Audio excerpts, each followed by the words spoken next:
2 Coríntios 9, versículo 5. Diz assim o texto: Portanto, julguei necessário recomendar aos irmãos que me precedem na visita a vocês e preparassem de antemão a oferta que vocês prometeram, para que esteja pronta como expressão de generosidade e não de avareza. Vamos ler mais uma vez? Portanto, julguei necessário recomendar aos irmãos que me precedessem na visita a vocês e preparassem de antemão a oferta que vocês prometeram, para que esteja pronta como expressão de generosidade e não de avareza. Irmãos, essa pregação de hoje vai ser um resumo das pregações que nós estamos fazendo daqui já há uns 3 meses. Vamos começar nesse texto, ele vai ser o texto inicial, ele vai nos balizando. Eu sei que esse texto ele envolve ofertas. O texto está falando de ofertas. Só que nós vamos sair um pouco da parte somente de ofertas e trazer para várias áreas da nossa vida. Vamos começar com a oferta. E aí você olhando para a oferta, olha de novo para o texto, para o finalzinho do versículo 5. Tem 2 opções aqui, de você ser generoso ou de você ser avarento. E aí, normalmente, quando você pensa em avareza, ou você vai procurar a definição de avareza nos dicionários, na internet, lá no Google, você vai começar a entrar numa conclusão que ser avarento é aquele que não dá. É aquele que retém. Mas o texto não está falando disso. O texto não está falando sobre isso. Se você olhar agora com calma, Paulo manda algumas pessoas antes dele chegar lá em Corinto. Eu vim aqui para preparar, o pessoal chegando lá, a oferta que vocês já falaram que iam dar. Eles já sabiam que iam dar uma oferta, eles já tinham colocado essa oferta no seu coração. Essa oferta era o que Paulo estava recolhendo para levar para a igreja de Jerusalém, que estava passando por dificuldades. Os coríntios se colocaram a dar ofertas, estavam lá dispostos, estavam preparando essa oferta há pelo menos 1 ano, mas Paulo mandou mensageiros antes dele. Eu vou chegar, mas esse pessoal está indo aí, para de antemão vocês já começarem a pegar a oferta que vocês querem dar, oferta que vocês já dispuseram no coração, para que vocês deem com generosidade, não com... Então, por esse texto, a avareza não é simplesmente não dar. Você pode estar dando, mas está dando com avareza. E isso buga um pouco a nossa mente. Atrapalha de algumas formas. Por quê, irmãos? Eu quero que você entenda que a oferta, ela fala. As nossas ofertas falam.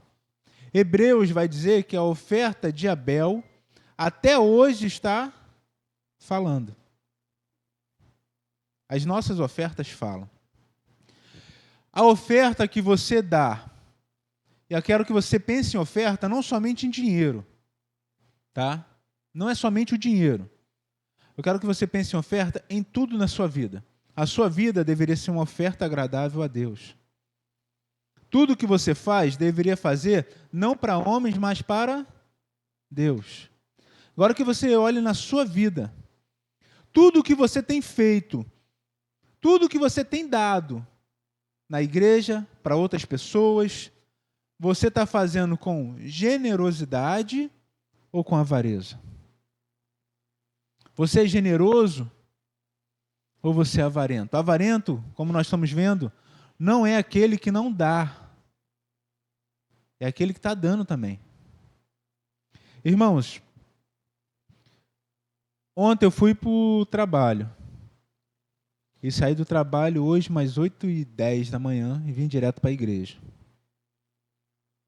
Então, um pouco mais de 24 horas eu fiquei envolvido lá. chegando aqui, eu estou cansado. Talvez vocês já estão se acostumando com a cara do pastor cansado, mas hoje eu estou mais cansado do que o normal. Mas eu fiquei pensando e conversei com os jovens lá em cima. Quantas desculpas nós damos para não ir para a igreja? Eu tinha a desculpa perfeita para não vir para cá hoje. Mas talvez você está pensando assim, mas eu sou o pastor. Não, você é o pastor. Você tem que estar na igreja. Você é obrigado a ir para a igreja. Eu posso não ir, mas você tem que estar. Nós precisaríamos começar a nos cobrar como nós cobramos os outros. Eu estou aqui sabendo que estou cansado, mas eu estou aqui por vocês e também por Deus. Eu estou aqui para cultuar a Deus com vocês. Eu estou aqui porque eu sou exemplo para vocês. E aí eu queria que você pensasse. A desculpa que você usa para chegar atrasado na igreja, a desculpa que você usa para você não vir para a igreja, se você usasse no seu trabalho, ela seria aceita? Se você usasse no concurso público, não cheguei no horário não porque eu durmo tarde, eu sou jovem, abre o portão para eu entrar, eles vão deixar você entrar? E por que a gente usa essas desculpas para o nosso Deus? Para cultuar o Senhor com o nosso Deus. Ou talvez a pior das desculpas, eu não preciso estar na igreja para ter comunhão com Deus, eu não preciso estar na igreja para poder cultuá-lo. Irmãos, realmente, mas se você não estiver na igreja com os seus irmãos, você está negligenciando uma ordem de Deus e de Jesus. Cultuar ao Senhor juntos é ordem. E por que nós somos tão desmotivados? Não somos generosos com isso. Olha o versículo 6 desse texto. E vamos ler o 6 e o 7. Olha como que Paulo continua. E isto afirmo, aquele que semeia pouco, também colherá pouco. E o que semeia com fartura, também colherá com fartura. Cada um contribua segundo tiver proposto no coração, não com tristeza ou por necessidade, porque Deus ama quem dá com alegria. Eu posso ser melhor no que eu faço. E não estou sendo, eu estou dando pouco e vou colher pouco. E aí, normalmente pegam esse texto e só falam em dinheiro. Realmente, irmãos, na hora de você vir aqui botar o seu dízimo, a sua oferta, eu já falei isso para vocês e continuo repetindo. Se isso pesa no seu coração, não dê nada. Não deposita. Deus não precisa do seu dinheiro. A igreja não precisa do seu dinheiro. O Senhor sustenta. Colocar aqui deveria ser algo de alegria. E não só o dinheiro. Toda a sua vida. Você colocar diante de Deus. Se derramar diante do Senhor. Se fortalecer em ser generoso. Irmãos, quem dá pouco, recebe pouco. Quem dá muito, recebe muito. Mas cada um tem que contribuir segundo o quê? O que está no seu coração. E ele vai colocando umas regras. Está no seu coração? Você quer? Quero. Agora vamos lá. Você quer, mas você quer por necessidade? Esse por necessidade, nos nossos dias, nós podemos englobar mais uma coisa. A necessidade de acharmos que precisamos de uma bênção imediata. Como é isso, pastor? Eu te falo. Quantas vezes você já ouviu no rádio, na televisão ou na igreja? Você vai dar e Deus vai te abençoar 30, 60, 100 vezes mais. E você está dando, olhando para a bênção, você está dando também por necessidade. Outra situação, Ananias e Safira. Lembram? Essa história lá em Atos. A questão de dividir o texto em capítulo e em versículo atrapalha um pouco a compreensão. Principalmente quem está fazendo aqueles planos de leitura bíblico e tudo mais, acaba num lugar e acha que o outro capítulo não tem nada a ver com a história. Se você ler Ananias e Safira, o final do capítulo anterior é Barnabé vendendo uma propriedade que ele tinha e pegando aquele dinheiro dando oferta. Todo o dinheiro que vendeu, ele colocou aos pés dos apóstolos. Barnabé fez isso. Aí o texto fala que Ananias pensou em vender o terreno, mas não dá tudo na igreja. Armou isso com a sua esposa. Ninguém pediu para ele vender o terreno. Ele colocou no coração que ele deveria vender o terreno. Só que quando ele vê o dinheiro, ele guardou uma parte para ficar com ele, mas chegou lá para os apóstolos, de repente por necessidade, de se mostrar para a igreja. Ele chegou e falou assim, está aqui o valor do terreno. Pedro olha para ele e fala assim, você não mentiu para homens, você mentiu para o Espírito Santo. Se você ficasse com o seu terreno, o terreno era seu. Se você vendesse seu terreno, todo o dinheiro era seu. Mas por que você fez isso? Aí ele mente de novo e morre. Pum. Daqui a pouco vem a esposa. Cadê meu marido? Onde vocês colocaram meu marido? Aí ela faz a mesma mentira aí, morre de novo. Aí o pessoal fala, Deus no Antigo Testamento era muito severo. Isso é Novo Testamento. Agora imagina se Deus matasse todos aqueles que têm o coração, Deus colocou no coração deles para fazer algo, e eles não fazem ou fazem de qualquer jeito. A igreja teria alguém hoje? E eu quero que você olhe para isso durante toda a sua vida. Aquilo que veio no seu coração para você fazer, irmãos, foi Deus que colocou lá. Deus colocou lá. E você fala, agora eu vou fazer. Aí você faz de qualquer jeito. Você faz porque se você não fizer agora, vão falar mal de você, você vai perder o seu status na igreja. Isso é necessidade. Agora, por uma necessidade de aparecer. E aí você está fazendo por necessidade. Continua ali, ó. Não faça com tristeza. Como que é isso? Agora, eu acho que é mais fácil de você entender quando a gente pensa em dinheiro.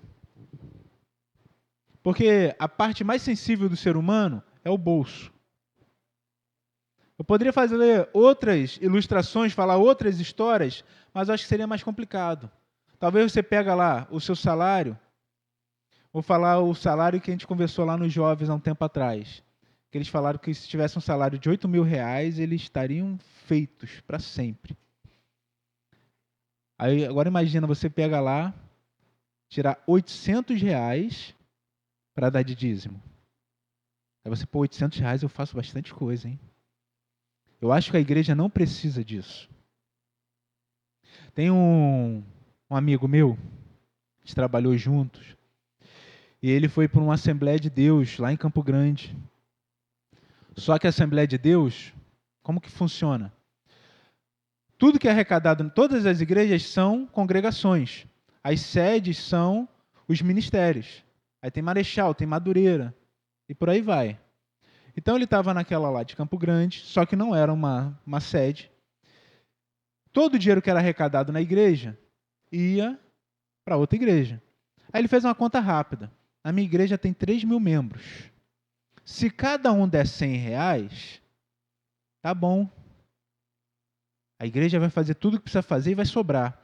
Então ele começou a dar dízimos de 100 reais. Mas 100 reais não era o dízimo dele. Vocês estão conseguindo compreender? Aí você vem aqui, pô, mas eu não geri bem o meu salário esse mês e está faltando justamente o valor do gás. O valor do gás hoje é quanto, irmãos?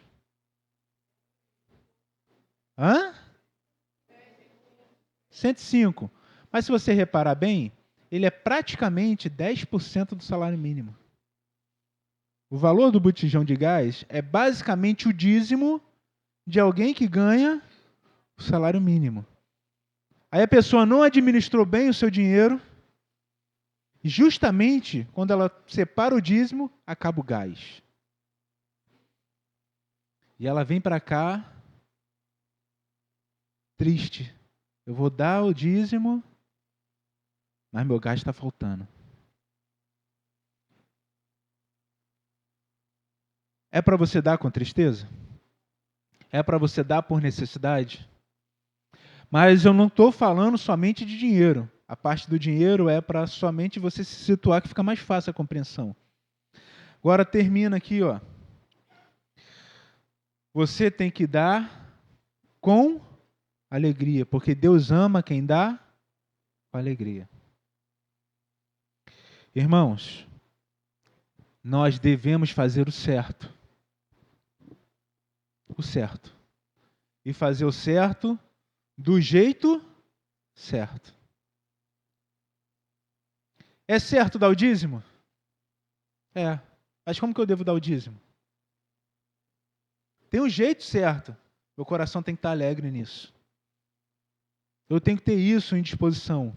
Quando eu fiz o curso de finanças aqui na igreja, eu fiquei frisando lá, a gente ficou aqui de 8 e pouca da manhã até as 4 da tarde, eu tentando inculcar na cabeça de você que você tem que gastar menos do que ganha. Por quê? Você só vai conseguir ser generoso de verdade quando sobrar.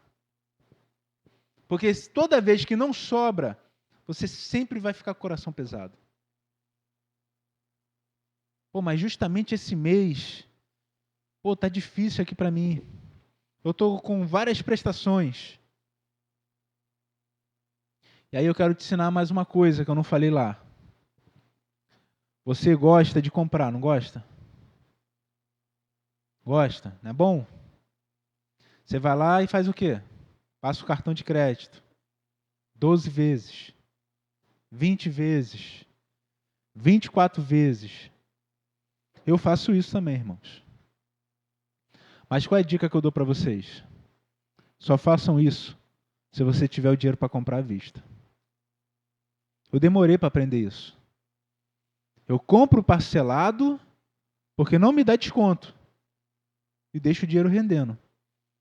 Mas se eu puder, se fosse o caso, eu poderia pegar e comprar à vista. Então, se você não tem para comprar, não compre. Junta primeiro e compra depois. E aí, conforme você está juntando, é para isso. Aí Deus vai se levantar e falar assim, não, mas eu quero que você faça isso aqui agora. Ajuda o seu irmão. E aí vai ter outra disposição que você vai ter que trabalhar no seu coração. Irmãos, Tiago, capítulo 4. Versículo 2 e 3. E aí eu quero que você entenda algumas coisas. Nós temos sonhos que são frustrados. Perdemos objetivos, nos cansamos no meio do caminho, vamos nos entristecendo com tudo o que acontece. Eu quero que você olhe aqui, ó. Bota aí, ó. Tiago 4, versículo 2, depois o 3. Vamos lá. Olha o que Tiago fala para nós. Vocês cobiçam e nada têm. O sonho que você tem hoje é seu sonho ou é porque você cobiça o sonho do outro? É o que Deus tem para você e realmente Ele está motivando e mexendo no teu coração, ou é porque você viu alguém e acha que agora aquela vida você tem que ter também? Então, vocês cobiçam e por isso vocês não têm. Matam e sentem inveja, mas nada podem obter. Vivem a lutar e a fazer guerras. Nada têm, porque não pedem. Então agora vamos falar aqui para os cristãos, aqueles que estão na igreja. Espera-se que você ore. Você ora? Ora? Mas Tiago está falando que você não tem porque você não pede. Como que você faz agora? Você não tem porque você não pede. Vamos pensar em sabedoria? Sabedoria de Deus. Deus dá para todos aqueles que pedem. Se você não é sábio ainda, é porque você não está pedindo. Então, pedir é importante. Mas o texto continua no versículo 3. Versículo 3 de Tiago, capítulo 4. Pedem e não recebem. Por quê? Pedem mal. Olha só, tem uns que não pedem e não recebem. Tem outros que estão pedindo, mas estão pedindo mal. Agora, esses que estão pedindo mal, por que é mal? Porque é para se esbanjarem em seus prazeres. Os seus sonhos são importantes? São. Os seus sonhos são importantes. Mas o seu sonho é sonho de Deus na sua vida? É o que você tem que buscar. É o que realmente Deus quer para você?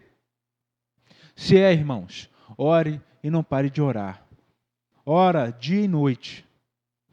Mas eu não sei, continua orando. Age como se fosse. Até Deus sacudir as estruturas da sua vida e mudar teu pensamento. A questão toda é: por que você está aqui hoje? Aí talvez na sua cabeça está passando várias coisas, já quer começar a filosofar. Mas você veio para cá para se relacionar com Deus ou para se relacionar com as bênçãos de Deus? Eu vou para a igreja para me alimentar e ter uma semana mais forte no Senhor. Eu vou para a igreja para ficar alegre, feliz e forte. Você está vindo para a igreja para se relacionar com a bênção. E não com Deus que abençoa. Ele te fortalecer, Ele te alimentar com a sua palavra, Ele mexer com você ao ponto de você se converter, se arrepender. Isso é consequência. Não pode ser objetivo. Porque se for objetivo, você vai vir na igreja, mas hoje o culto foi chato. Mas o culto ele não é chato, ou ele é alegre, ou ele é feliz. Porque o culto não é para você. O culto é para Deus. O que é um culto chato? É um culto que não atendeu às suas expectativas. E normalmente é porque as suas expectativas estão erradas. O povo está reunido para glorificar a Deus. Irmãos, era para estarmos alegres. Talvez a pregação hoje não é para você, porque não é para todo mundo. Talvez você está se relacionando com Deus como deveria. Mas é mais um ponto para você aprender e de repente ajudar os outros. Ou talvez é para você está passando por isso. A pregação nunca é para aquele que não está na igreja hoje. Ou isso aí, aquele irmão deveria estar aqui hoje. Talvez você já falou, talvez você já pensou assim. Não, se ele não está, foi para você ir lá, já que Deus botou o nome dele na sua cabeça, vai lá e ensina para ele. Mas nós não podemos, irmãos, não podemos entregar qualquer coisa para Deus. Não podemos. Vamos lá. Se Deus começasse a tirar de você tudo o que te afasta dele, o que ele começaria a tirar? Talvez é o filho. Talvez é o trabalho. É a empresa. Talvez seja aquilo que você acha que tem segurança. Eu tenho isso aqui, eu estou seguro com isso. E Deus vem e pode tirar. Nós nos relacionamos muito mal com o nosso Deus. Muito mal. E eu quero voltar ao exemplo que eu falei anteriormente. Se todas as desculpas que nós usássemos para a escola, para o trabalho, para concurso, para seja o que for, como que estaríamos hoje? Desempregados, passando por necessidade, prova, educação zero. Não seria assim? Então, olha os esforços que você tem feito. Olha bem aonde você está colocando o seu coração. E Deus atendeu o seu pedido, talvez, e você está pegando a bênção que Deus te deu e transformando em maldição. Mas a gente nunca enxerga. A gente nunca enxerga. Porque as suas obras, aos seus próprios olhos, são boas.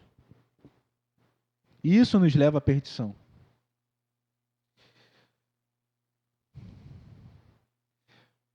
Você está orando? Você está orando e pedindo certo para Deus? E agora eu quero ir mais um texto contigo. Primeira carta de João, capítulo 3, versículo do 16 ao 18. Não é o evangelho, é a carta. 1 João 3, 16 a 18. Nisto conhecemos o amor. João 3,16 fala sobre o quê?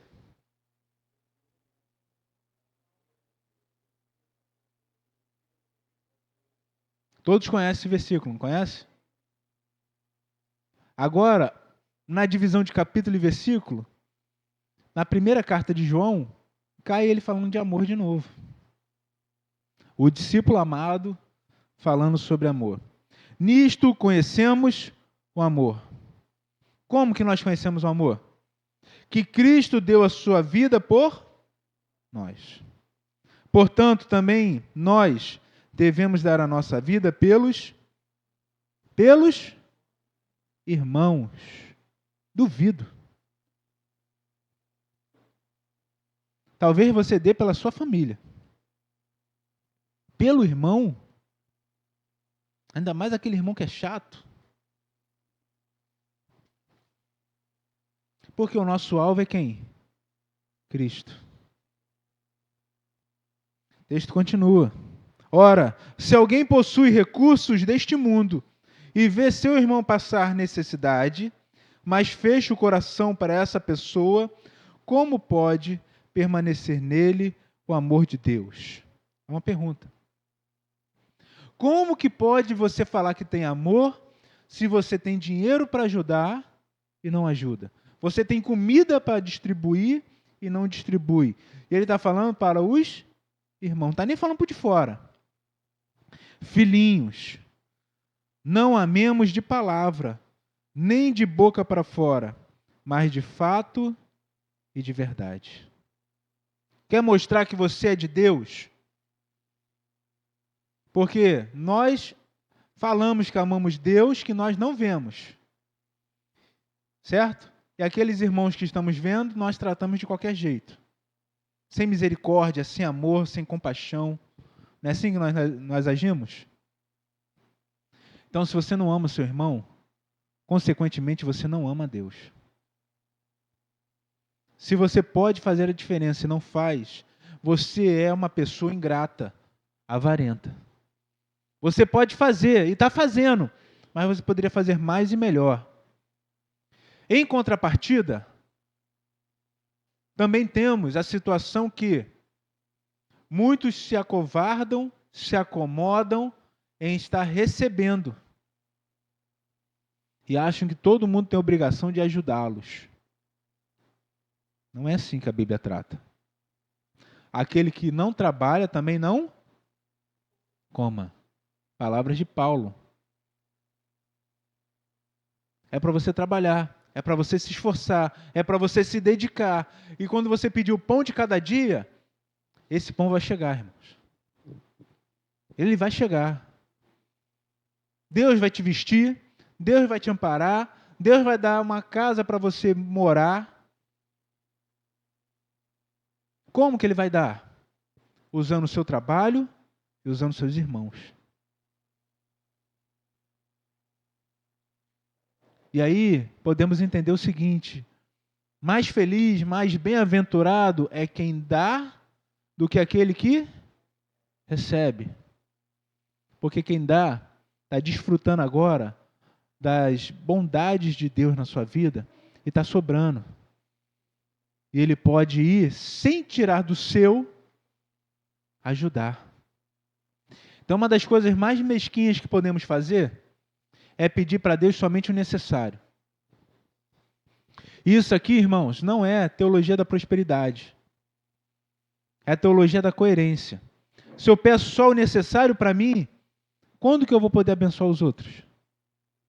Nunca.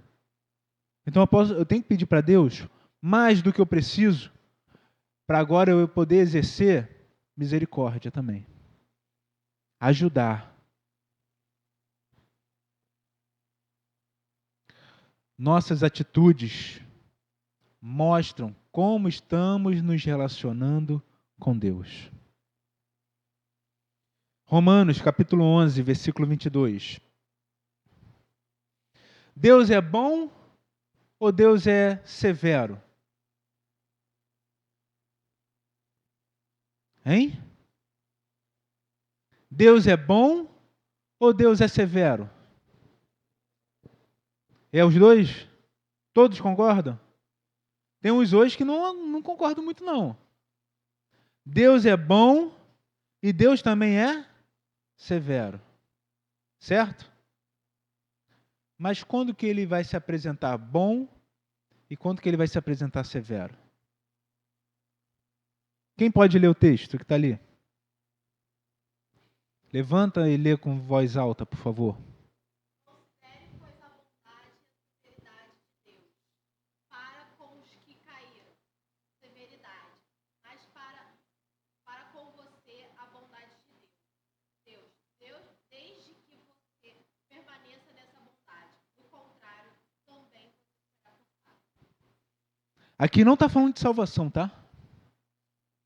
Aqui está falando de bondade de Deus. Para aqueles que são bons, Deus se apresenta bom.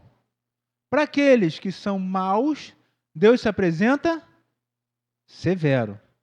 Sei que vocês vão falar mal, porque Deus não é mau. Deus se apresenta severo. Mas você que é bom, crente, convertido, cheio do Espírito Santo, quando você deixa de fazer a bondade, Deus também te corta e te trata com severidade. E isso é importante para nós entendermos que Deus não cria filhos mimados. Tá? Deus fala ainda mais. Ele nos castiga, ele nos disciplina, porque ele nos ama. Porque se ele não fizesse isso, nós não seríamos filhos, mas seríamos bastardos. Se você é filho de Deus, ele vai tratar contigo.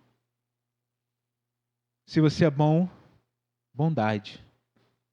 Mas se você não está sendo bom, a severidade. Mas de onde saiu essa ideia de Romanos? Salmo 18. Abre o Salmo 18. Talvez você vai conhecer o Salmo 18 de uma música antiga.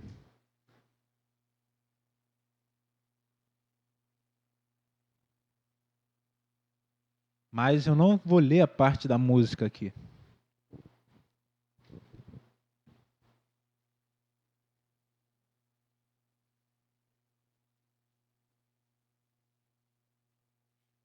Olha o versículo comigo, 24 a 27.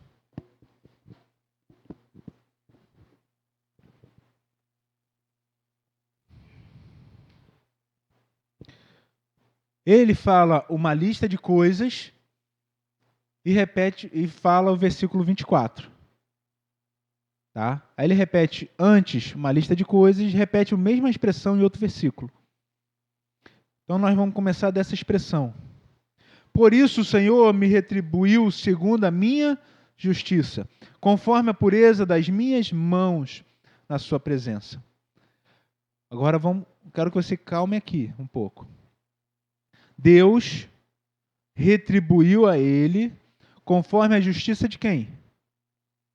Da própria pessoa. Conforme a pureza das mãos na presença de Deus. Então Deus está te olhando, Deus está te conhecendo, Ele sabe quem você é. Então Ele está vendo, você está sendo justo? Você está fazendo as coisas como deveria ser feito? A forma de ser feita? Como que está o teu coração? Deus está olhando para você. Ele está te retribuindo conforme você está com Ele. Vamos para o próximo versículo. Para quem é fiel, Deus se mostra o quê? Fiel. Aquele que é íntegro, Deus se mostra também íntegro. Com o puro, Deus se mostra puro. E com o perverso, inflexível. Porque tu salvas o povo humilde, mas os olhos soberbos, tu os abates. Olha como Deus age contigo, irmãos. Se você é fiel, Deus age contigo com fidelidade. Ele se mostra o Deus fiel. Tá? Se você se mostra puro, Ele se mostra para você também com pureza. Se você se mostra generoso, Ele vai se apresentar para você com generosidade. E nós já falamos sobre isso. Por isso que eu estou falando que essa pregação de hoje é um resumo de pelo menos 3 meses do que estamos falando na igreja. Se você ajuda ao necessitado, é como se você estivesse emprestando para Deus. Lembra do texto? E Deus não fica devendo nada a ninguém. Então, se você é generoso, Ele se apresenta com generosidade.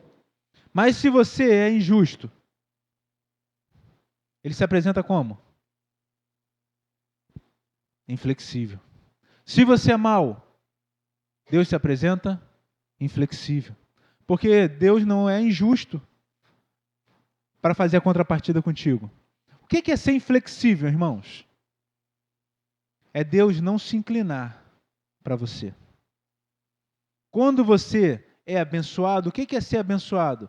É Deus se inclinando para você e te dando alguma coisa. É Deus se inclinando para ouvir a sua oração e estando contigo, estando em comunhão com você. Agora, eu sou avarento. Deus vai se apresentar para você como? Inflexível. Severo. Então, talvez o que você está passando agora na sua vida é Deus sendo inflexível com você. É Deus sendo severo com você. Marcos, capítulo 8. Agora eu quero mostrar para você na parte prática. Evangelho de Marcos, capítulo 8, é a segunda multiplicação dos pães. Tá bom? A segunda multiplicação dos pães. Vocês lembram do texto que nós deveríamos viver de glória em glória? E aí os discípulos estão andando com Jesus.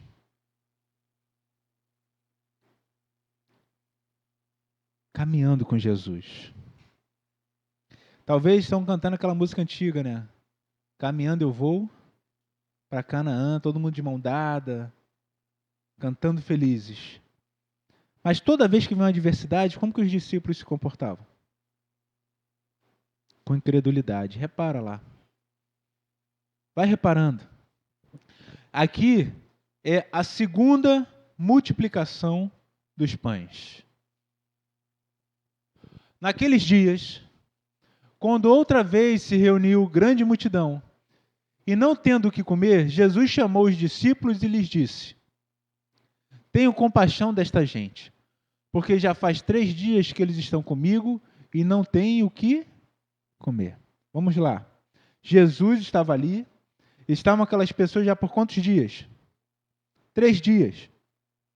Então, de alguma maneira, eles estavam fazendo jejum. Mesmo que seja pela contenção de comida para sobrar por 3 dias. Só que agora já está numa situação que não tem mais comida. Olha lá. Se eu os mandar para casa em jejum, desfalecerão pelo caminho. E alguns deles vieram de longe. Olha a preocupação que Jesus tem. Olha a preocupação que Deus tem conosco. Eu tenho que resolver esse problema, porque para onde eles vão é longe. Eles vão desfalecer. Deus olha para a sua vida e se preocupa com você. Ele sabe o que você está precisando. E muitas vezes Ele está te dando, mas você ainda está cego. E não está conseguindo ir lá, pegar, se alimentar e seguir a sua viagem. Mas os discípulos lhe responderam: como poderá alguém saciá-los? Volta.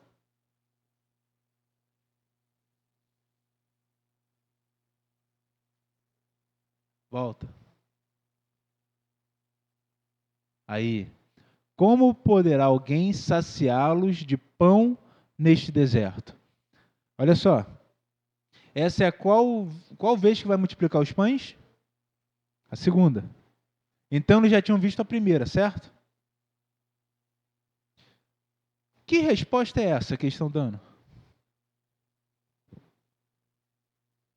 Jesus fala assim: alimentem o povo. Como que nós vamos alimentar essa multidão no meio do deserto?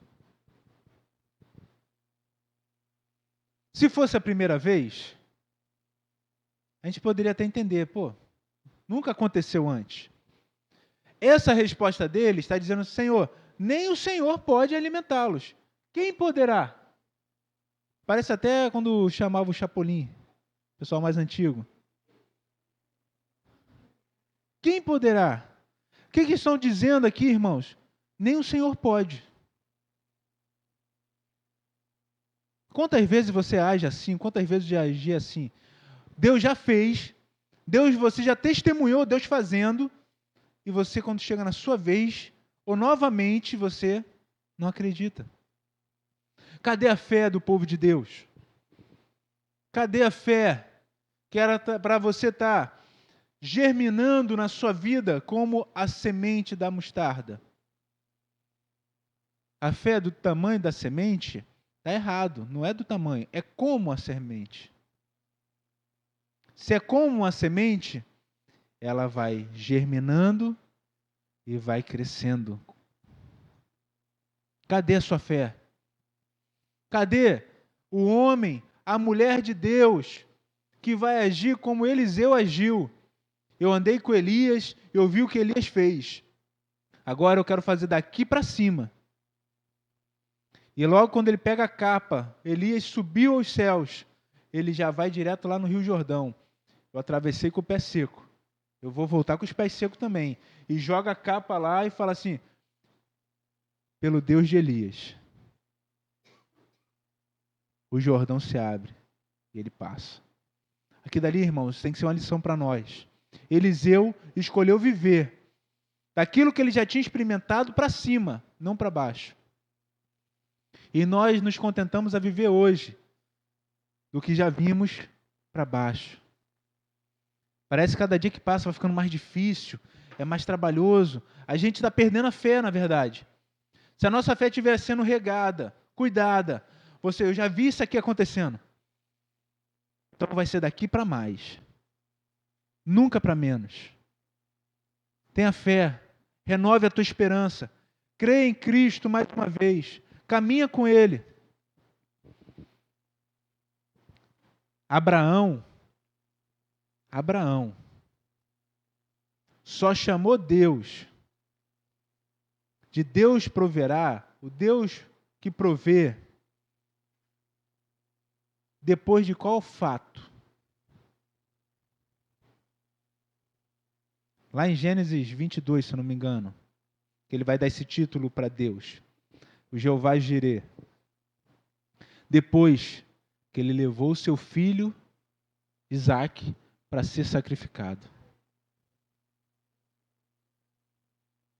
E ele, nesse caminho de levar Isaque a ser sacrificado, ele entende, e ele vê os dias de Jesus. O próprio Jesus fala que Abraão viu e se alegrou nos meus dias. E Isaque ali, pai, o senhor tem aqui a lenha, o cutelo, está tudo aí. Mas cadê o animal para o sacrifício? E Abraão fala assim, Deus proverá um cordeiro para si. E esse Deus proverá não é aquele cordeiro que aparece depois que vem o brado dos céus e ele não mata Isaque.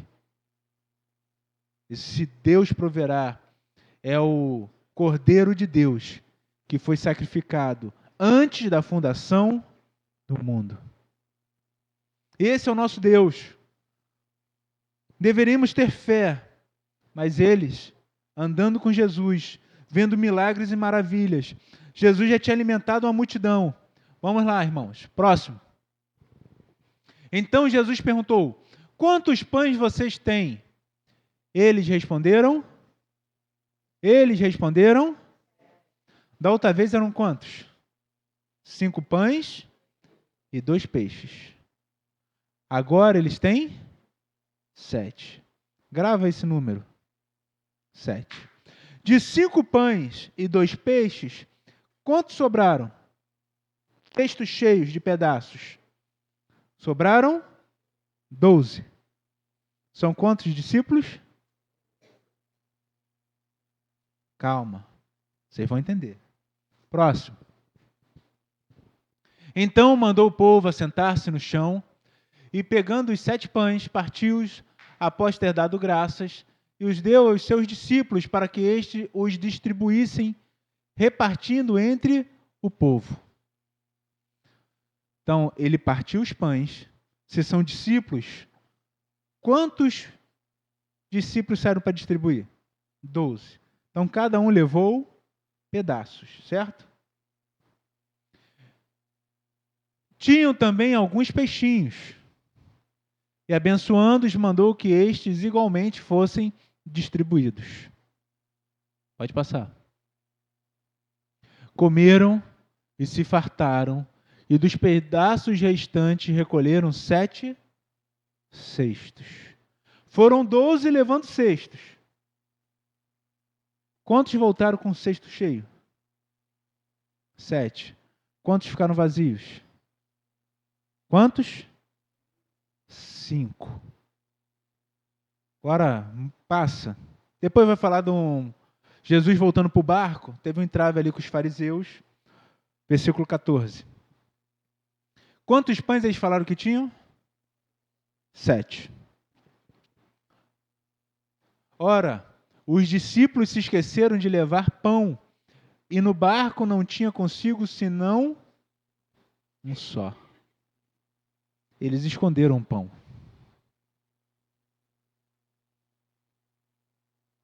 Quando eles falaram que tinham 7, na verdade tinham 8. Um estava no barco. Que ponto levou eles, que já tinham visto uma multiplicação de pães, recolherem 7, mas guardarem 1 no barco? Alguns estudiosos vão alegar que quem estava nessa conspiração eram 5. Justamente os 5 que voltam com o cesto vazio. Não tem como afirmar 100%. Mas um ponto estava escondido aqui. Aí Jesus vai começar a falar aqui. Vamos ler. Passa aí o próximo, 15. Jesus os preveniu dizendo, fiquem atentos e tomem cuidado com o fermento dos fariseus e com o fermento de Herodes. Por Jesus estar falando de fermento, eles estão achando que foi porque eles esqueceram o pão. Próximo. E eles começaram a discutir entre si, dizendo, ele diz isso porque não temos pão. Na verdade, Jesus não está falando por causa disso. O que é o fermento? é aquilo que cresce rápido.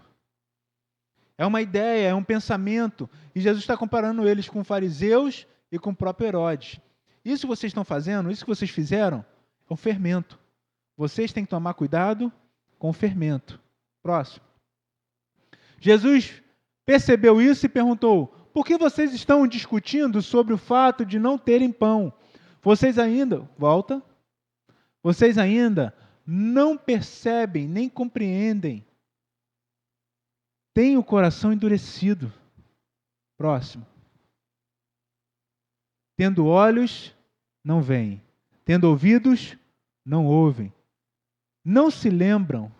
Próximo. De quando parti os 5 pães para os 5.000, quantos cestos cheios de pedaços vocês recolheram? Eles responderam: 12. Próximo. E de quando partiu os 7 pães para os 4.000, quantos cestos cheios de pedaços vocês recolheram? Responderam: 7. Próximo. Ao que Jesus lhe disse: vocês ainda não compreendem? Por que só veio 7? Porque vocês estão sendo avarentos. Por que seus olhos, vocês estão vendo, mas não enxergam? Vocês estão ouvindo e não estão ouvindo de verdade. Porque vocês não estão fazendo como deveria ser feito. Vocês não estão vivendo como deveria ser vivido. Isso para nós, irmãos, tem que ser relevante. O que você tem escondido? O Senhor sabe. E porque você está escondendo algo, os 6 estão vindo cheios do teu lado. E o seu continua vazio.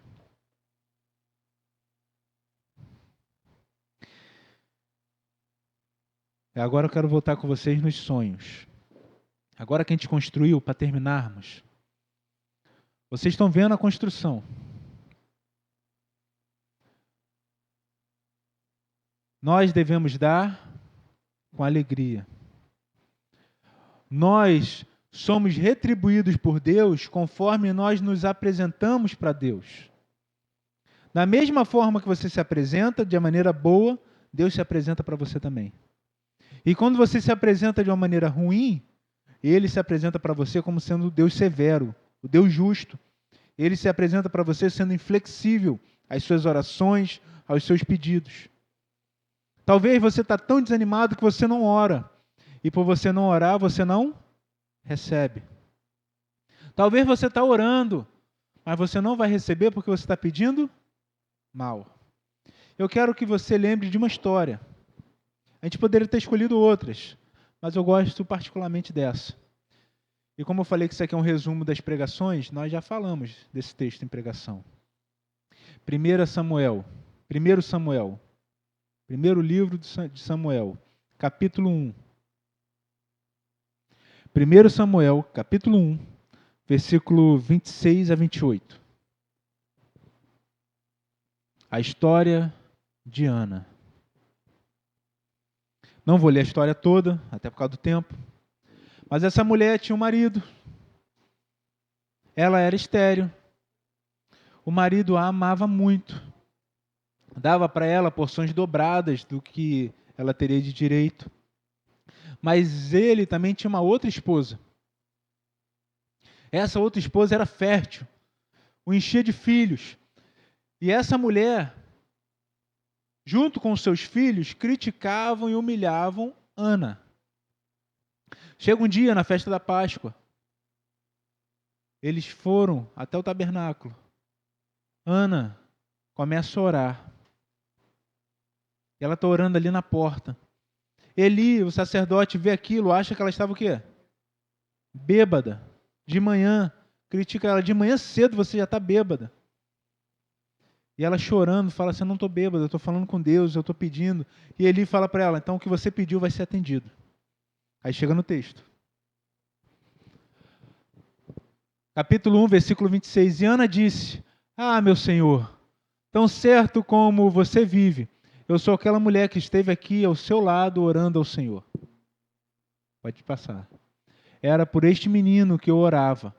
e o Senhor Deus me concedeu o pedido que eu fiz.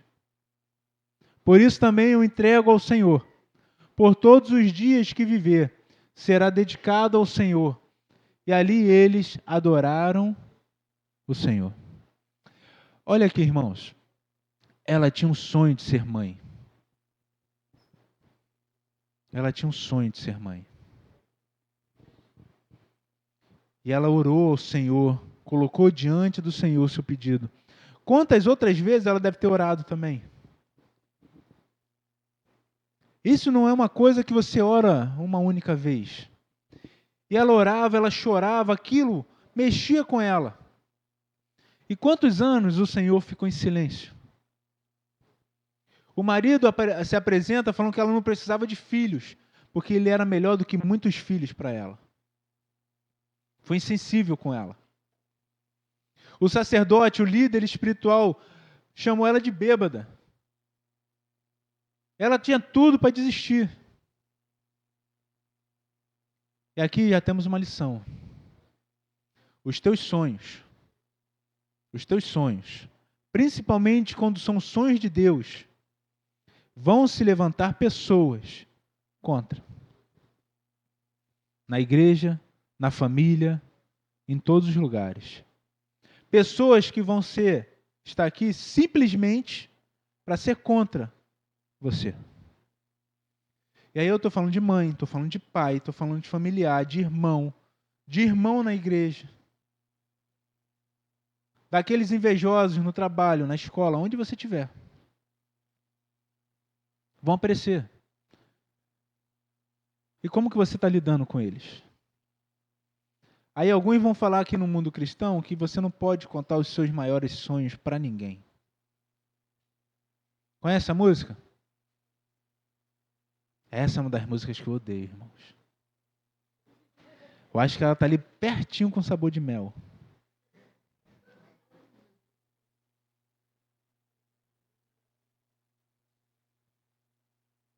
Parece que temos aqui um medo gospel. É o olho gordo. É alguma coisa que vai acontecer. Irmão, se você é crente, se você está em Cristo, a sua felicidade você encontra onde? No Senhor. Então, se o sonho está sendo realizado ou não, não importa. A minha felicidade está em Deus. A minha felicidade está com o meu nome, está escrito no livro da vida. Não importa o que aconteça. O meu Jesus vai voltar. A minha vida nessa terra é passageira, é curta.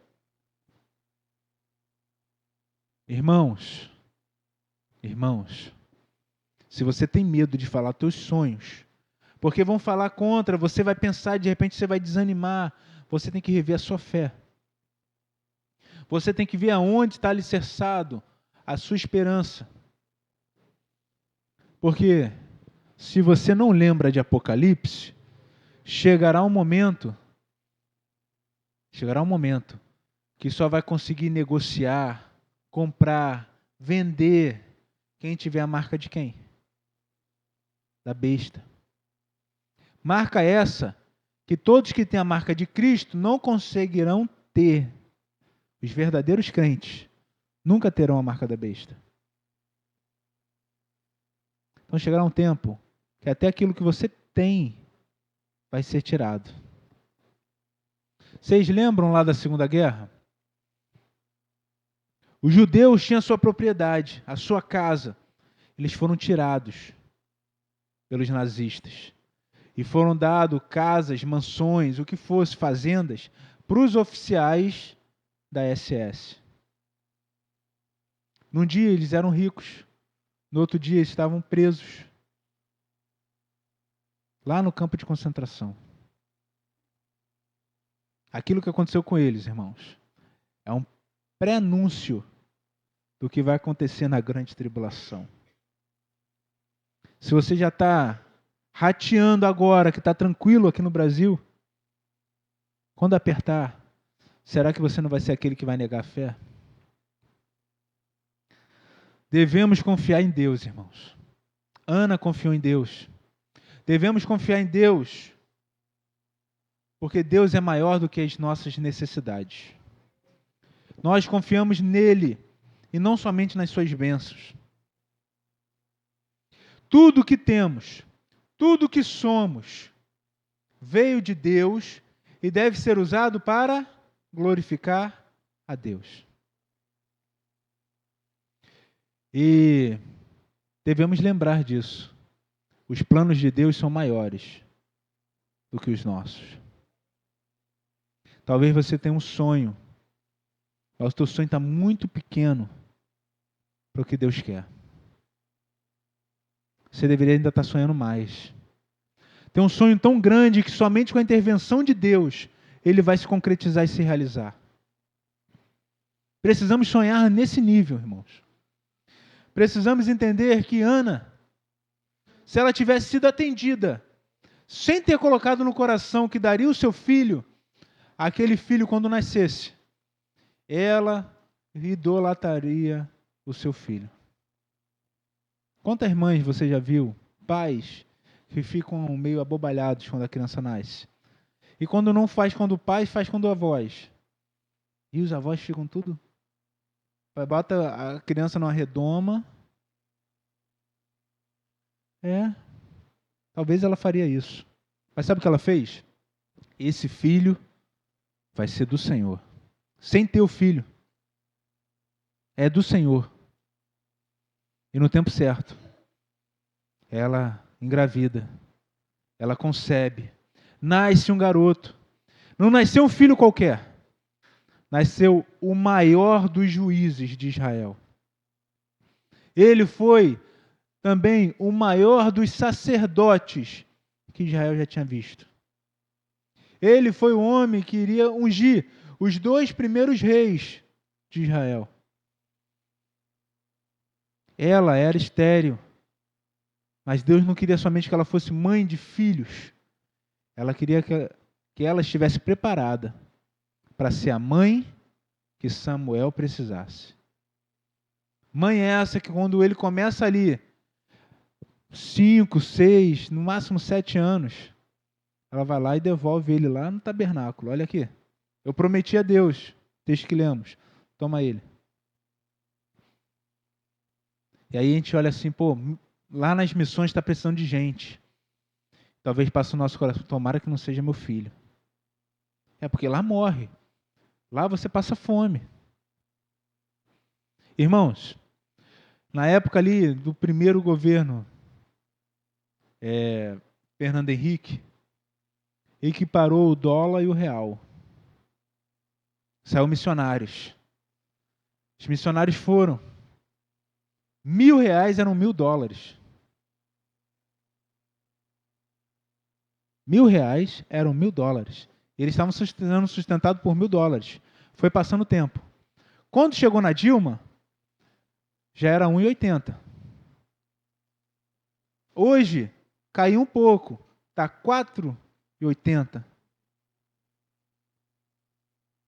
Mas a igreja continua mandando os R$1.000. Que antes era $1.000. E hoje, vamos arredondar para 5,200. Só que o tempo passou, vem a inflação e vai cortando. Essa é a vida do missionário. Que ele gasta em dólar, saindo do Brasil, ele está recebendo em real. E para a igreja, é pesado. Só que para ele se virar lá, é mais pesado ainda. Isso é só um exemplo. Agora eu quero que, para encerrar, quantas vezes estão tentando matar os teus sonhos? Quantos sonhos você desistiu no caminho? E quantas vezes você pede coisas para Deus e não está preparado quando ela chega? Uma vez conversando com o Márcio aqui, Márcio falou que acordou de madrugada sem fôlego. Lembra? Aí quando ele foi ver, era a mãe dele que estava orando do lado.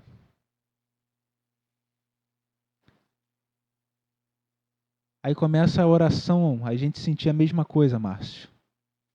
É para desistirmos da oração? Quando você começar a orar e as coisas acontecerem do teu lado, será que você vai ficar amedrontado e com medo? Isso é só um exemplo. Você está pedindo tanto para Deus uma coisa. Se Ele te der hoje, será que você não vai ser aquele cachorro que fica latindo no portão quando o portão abre e não sabe o que faz?